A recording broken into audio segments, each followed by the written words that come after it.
Live from Center City in Philadelphia, this is Fox 29 News at 6. Well, it's been almost 2 years since a woman from Conshohocken died after she participated in a polar bear plunge event in Sea Isle City. Tracy Hottenstein was found dead at a marina. Now, police say she had been drinking with friends in the hours before her body was discovered. Now, a federal lawsuit is filed by her parents, accusing everyone from the police department to her friends with not doing enough to prevent Tracy's death. Joining us now is attorney Richard Hark. Thanks for coming in tonight. Joyce, thanks for having me.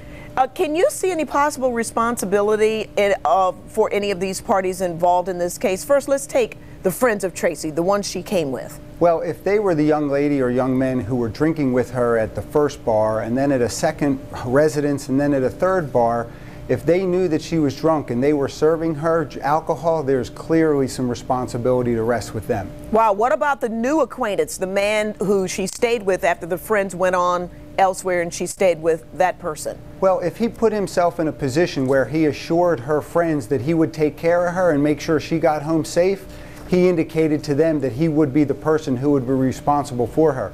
I'm sure that the discovery in the federal lawsuit will investigate that extensively. All right, let's move on to the bartenders and the owners of those bars who are also named.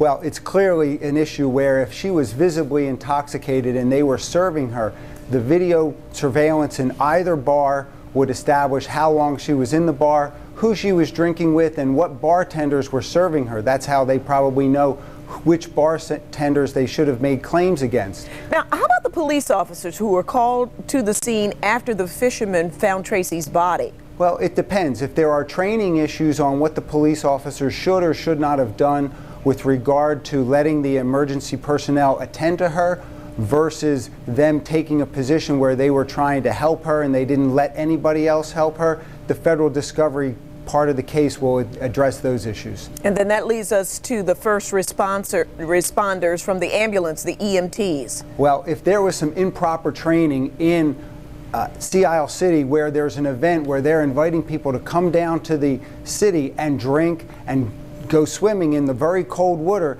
the ambulance personnel should have been very well trained to deal with this exact type of issue. So if they didn't properly respond, there could be some issues there.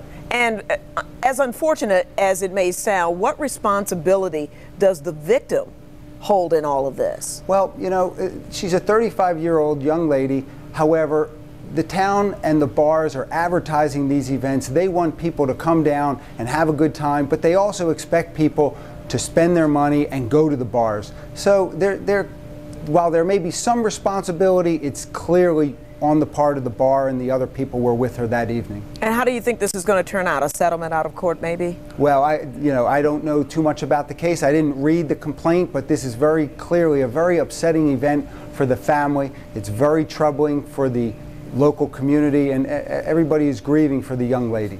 Yes, indeed. Attorney Richard Hark, thank you so much for joining us tonight for your information. Thanks for having me, Joyce. Take care.